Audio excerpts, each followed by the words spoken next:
Come along with us as we go to the city. Look at those tall buildings. Or we shop. We watch family vloggers and see wholesome entertainment, but beneath the ring lights, it's the exact same machine that broke Macaulay Culkin, Judy Garland and Michael Jackson. They didn't just end child exploitation in Hollywood, just moved it to the living room.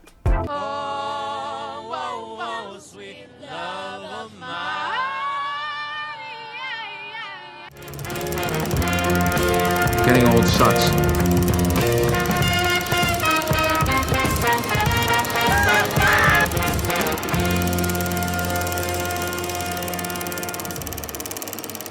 Today, you don't need a talent agent or a bus ticket to Hollywood. You just need a ring light, a pastel-coloured living room and parents who know how to play the algorithm. Look at this recent video from Ben and Zara.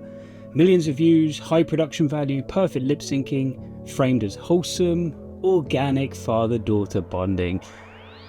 But let's just pause for a moment. If you look past the ring light, you have to ask how many takes, how many play dates with actual other kids were postponed to get this algorithmically perfect 15 seconds. Look, even if she has clout and talent, she clearly does. Is there any child actor who actually wouldn't kill for an actual childhood without deadlines and pressure?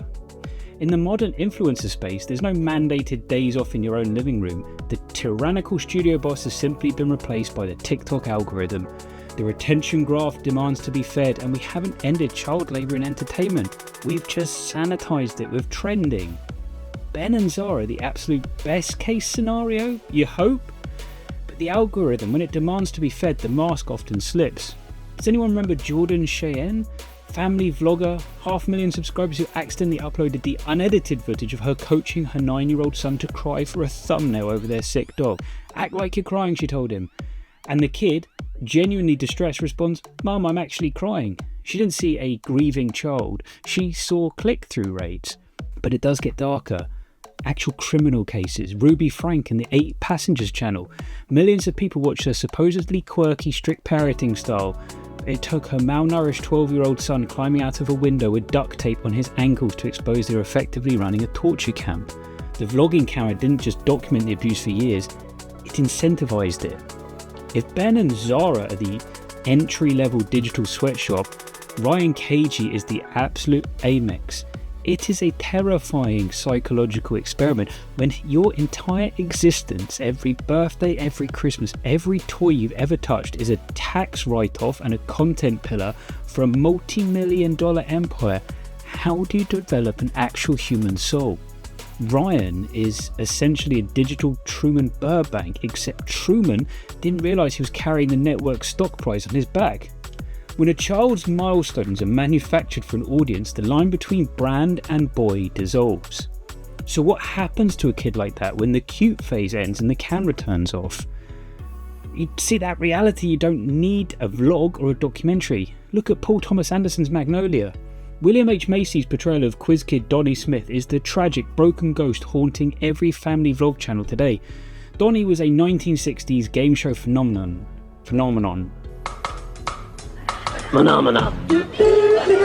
He was a national treasure, right up until he hit puberty. The camera stopped rolling and he realised his parents had stolen every dime of his winnings.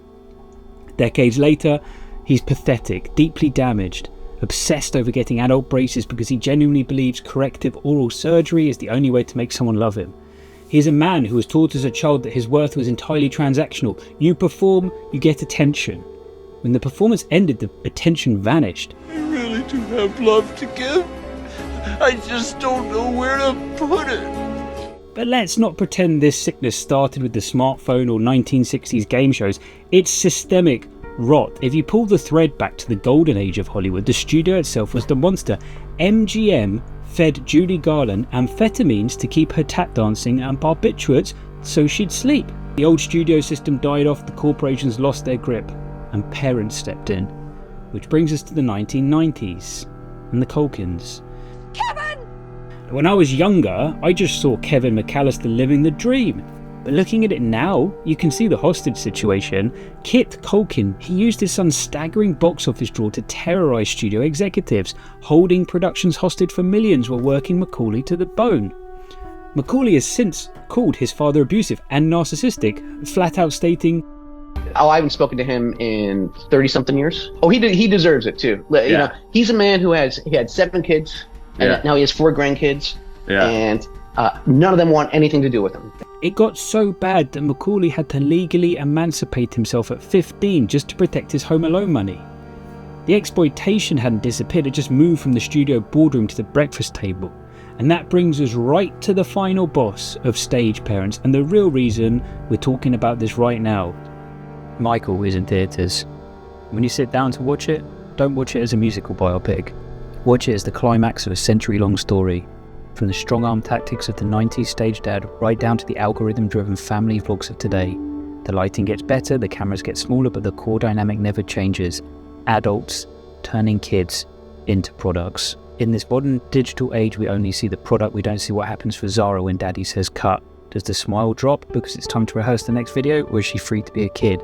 Because childhood is precious, it is valuable, and every child deserves the freedom to play, to grow, and to fail without the lens in their face. Because history shows us exactly what happens when you steal that away.